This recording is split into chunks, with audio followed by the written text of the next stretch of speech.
Buddhist Stories, Tsinza, the Brahmin Girl, Part 2 of 5, on Between Master and Disciples, given in English on September 27, 2015 in Saint Agnès, France.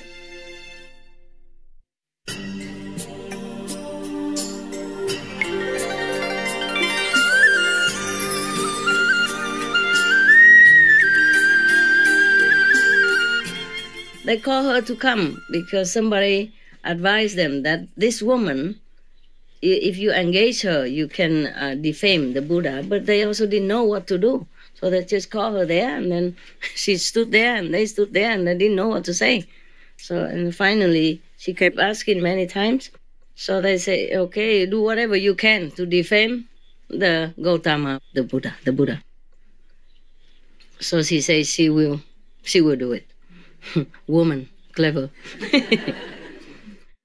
Yeah. From that time on, she employed all her skills in the arts of a woman to effect her purpose. When the residents of Savatthi were returning from Jetavana after listening to the Dhamma from the Buddha, she would put on a cloak of red color and bearing perfumes and garlands in her hands, would walk in the direction of Jetavana. Okay? The followers and the disciples of the Buddha were walking from Jetavana to go home. And she, this woman, so-called nun, wearing a red coat, meaning very, very opulent, very eye-catching clothes and perfume and flowers, and decorating makeup herself, was walking opposite direction to Jetavana, understand, to where the Buddha resided. Now you probably understood already what's going on. And then the people, of course, asked her, where are you going at this time of day? She said, what business is it of yours where I'm going? Say, mind your own business. She didn't even answer.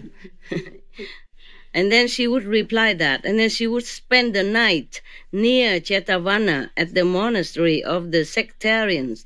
And early in the following morning, when throngs of lay disciples were coming out of the city for the purpose of rendering the morning greeting to the Buddha, she would wend her way back and re-enter the city.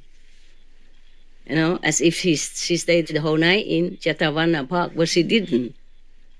She stayed in a temple of these sectarian jealous teachers, yeah.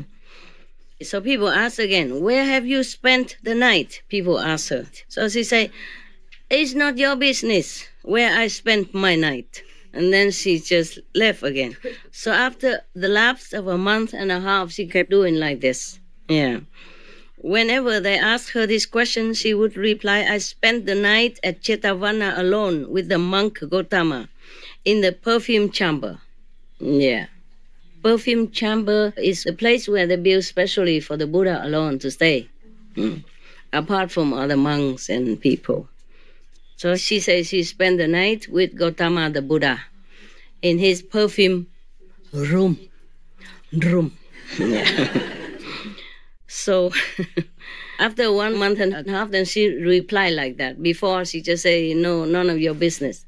But after a while, 5-6 weeks, she said, I spent the night with the Buddha. She didn't say the Buddha, she said Gautama the monk. Yeah. And by her answer, she caused doubts and misgivings to spring up in the minds of those who were still worldlings, meaning the ones who were not truly enlightened yet. They were not very highly enlightened and not very diligent in practice in order to perceive inside knowledge, not just by hearing, but knowing intuitively inside, or by vision, or by wisdom, knowing that it's not true or it is true. So they listen to her. This kind of people, easily swayed, yeah. Faith is not firm, enlightenment little, ego big, ignorance bigger. So they kind of doubt it now. They felt like believing in her something, somewhat. So these people were still worldlings, meaning they were not saintly yet, even though they were monks, even though they followed the Buddha, but they were not above the world level yet, not above human level yet. They call them worldlings. So these worldlings had doubts in their minds, so they said to themselves, but who wouldn't, huh? Who wouldn't? This is too obvious, right? The way she was doing was too obvious. Who wouldn't believe, right? It doesn't matter, saint or not saint. Maybe people was thinking like that, huh? Okay. Okay, so they said to themselves, is this true or is this false? When 3 or 4 months had gone by, she wrapped her belly about with bandages to create the impression that she was pregnant. And dressing herself in a scarlet cloak, she went about saying, I have conceived a child by the monk Gautama. Thus did she deceive utter simpletons, stupid people. When 8 months or 9 months had gone by, she fastened a disc of wood to her belly, drew a cloak over it, and produced swellings all over her body by pounding her hands and feet and back with the jawbones of an ox and pretending to be physically exhausted. So then she went one evening to the Hall of Truth and stood before the Tathagata, meaning the Buddha. There, in his gloriously adorned seat of truth, sat the Tathagata teaching the Dhamma. And standing there before him, Cinta Manavika opened her lips and reviled him, saying, Mighty monk, mighty is the tongue to which you teach the Dhamma. Sweet is your voice, soft are your lips. Nevertheless, you are the one by whom I have conceived a child, and the time of my delivery is near at hand. But in spite of all this, you make no effort to provide a lying in chamber for me, nor do you offer to provide me with ghee or oil and such other things as I need. And failing yourself to attend to your duty, as a father, neither do you say to any one of your supporters, the king of Kosala, or Anathapindika, or Visakha, your eminent female disciple, do for this young woman what should be done for her. You never said anything like that. You know well enough how to take your pleasure, but you do not know how to look after the child you have begotten. So thus, she was reviling the Buddha in the midst of the congregation, in the public, at that time, in the public. Even as a woman with a mass of dung in her hand might seek to defile the face of the moon. Maybe just useless, that's what I mean. How can you defile the face of the moon? Today is a good story because you have moon festival.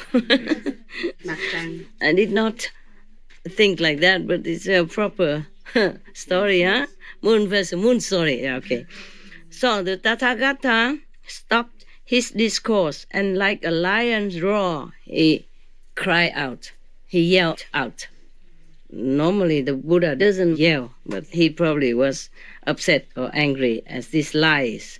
So he yelled he roared like a lion, saying, Sister, as to whether what you have said is true or false, that is something which only you and I know. He didn't even deny it. Yeah. But this is the thing, Buddha behavior, they behave like that, very noble. He didn't say, no, you tell lies, you woman, you wicked, you do not say things like this about me. You know it's not true. He didn't say that. He said, whatever you said, true or not true, only you and I know. And he meant to her that she knew it was not true. And he knew it was not true. But he didn't deny, he didn't kind of trash her or anything. So noble, eh? In front of the whole assembly of lay disciples, monks, nuns, and kings, and everybody. He said nothing like that. So she said, yes, mighty monk, but who is to decide between the truth and the falsehood of what is known only to you and to me? She mean, how can we tell anybody else? Huh?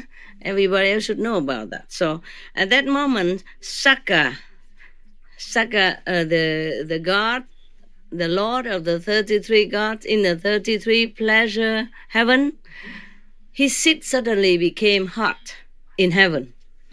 It's just a sign of something wrong in the world, some connection with him somehow. So he felt heated, he sick. So therefore he pondered the cause and became aware of the following. Sinsa Manavika is falsely accusing the Tathagata. Tathagata is one of the titles of the Buddha, okay? Yeah, meaning thirst come. So he said to himself, the god Sakka said to himself, I will clear up this matter. So he set out with 4 deities for his assistance from heaven. And these 4 deities, his assistants, turn themselves, stretch your legs, man, stretch. Stretch correctly. Don't worry about the Indian custom with the guru and stretching leg in front of the guru. Nothing. Don't worry about it. I'm not Indian, so you're free. In the Indian custom, you don't stretch you don't put your legs toward the guru. You don't sleep with your legs, your foot toward the guru. You don't sit in the same height seat as the guru. Something like that. But I said, I'm not Indian. I'm not a Mataji in India, so you're free. You stretch your legs wherever you want. Okay? Be comfy, because it's not comfortable sitting long on the floor. I'm sorry, we cannot provide any more than this. Yeah, all right. Okay. And also we age, You and I age. And when we age, the body complains, okay? Quietly, but very loudly. And here is a little bit like humid in this season. So your bones will feel a little trouble. I put two boxes of medicine, small boxes of medicine outside next to the boiler machine. When you boil your tea, you use it to rub, okay? Yes. You rub whenever you like and then return it there so other people can use it. There's instructions inside. Okay? Yes. So Sakka the god, he set forth with his 4 deities, four assistant deities, the heavenly assistants, his secretaries, and his probably his drivers, and his housekeeper, and another sub-secretary or shadow secretary, what they call it in England. Shadow secretary. Sounds not very trustworthy, is it? Yeah. In America, they say vice secretary, but shadow secretary, and even shadow minister. Oh, I thought this is what a name, huh? It sounds dubious, It sounds scary. All right, then. So he went down with the 4 shadow sub-gods, yeah? And then these 4 deities, or devas, or whatever, they change themselves by magic power into mice, rats. Okay. And with one bite of their teeth, they came down, They came down from heaven, all the way down to where the Buddha sat. And they turned themselves into mice. And then with one bite of their teeth, these little mice severed the cords with which the disc of wood was fastened to the belly of the woman. Yeah. At that moment, the wind blew up the cloak, which was wrapped around her, and the disc of wood fell upon her feet, cutting off the toes of both her feet as well. Okay. Thereupon, the multitude cried out, "A hag is reviling the Supreme Enlightened One." So they spat on her head, and taking clods of earth and sticks in their hands, drove her out of Jetavana, where the Buddha was. The Buddha didn't say anything, but it just happened like that. Yeah. Okay. As she passed out of sight of the Tathagata, the great earth split apart. An abyss opened under her feet, and flames shot up from Avicii hell. Thus she was swallowed up, enveloped, as it were, in a scarlet blanket, such as is presented by a wealthy family, and reborn in the Avicii hell. Avicii hell is a hell that is non-stop punishment. You don't have 1 second of rest. They punish you forever and forever and forever. And it could be a very, very long time, like eternity. And this is called also like a non-stop, non-interrupted hell. One of the non-interrupted hell, meaning whatever punishment they meted out to you, you have it all day long, 24 hours, every second of the day. They make you die, they make you suffer, and then you revive again, and then you live again, and then you continue again and again and again and again. This is the worst hell of all, without any repose in between. This is reserved for the real deep criminals. Understand? The bad, the worst. Yeah. It's not that the Buddha wanted it that way. It's just her karma drew her down there. Not the Buddha. The Buddha never wanted to punish anybody at all. Not even did the Sakka God want that. Just the karma draws people to where they belong. This is terrible to slander the innocent Buddha. Yeah? That's why. Yeah. The slanders who slander normal people, yes, you will also reap punishment, but to slander an enlightened saint, this is the worst you can do to yourself. Yeah. So she went direct immediately with flames, even shooting up to drag her down to the Avicii hell. From that time, the gain and honor of the sectarians decreased even further. They wanted to gain more, but now they got less. Yeah. But the offerings presented to the Master Buddha increased more and more. Of course, now his fame was more than before. Yeah. So actually, she was helping the Buddha. And the sectarians, in a way, were helping the Buddha. But as you sow, so shall you reap. They did not intend to help the Buddha that way. They intended to harm him. Therefore, they had to reap the consequences like that. And this is not yet to do with the other teachers yet. It's just the girl only. Yeah. Because she's the one herself thought of this scheme. You see, they also did not tell her what to do. They also didn't know what to do to defame the Buddha. But she herself, though being a nun in the Brahmin sect, is also very noble, thought of this way to really slander him, degrade him in front of the multitude. This is a terrible sin, understand? To slander someone and dishonor his reputation is just as bad as killing him, or worse, especially when that person is an enlightened saint and doing nothing harmful to no one, just preaching good and reminding people to do good or teaching them a liberation path. You see? That's why.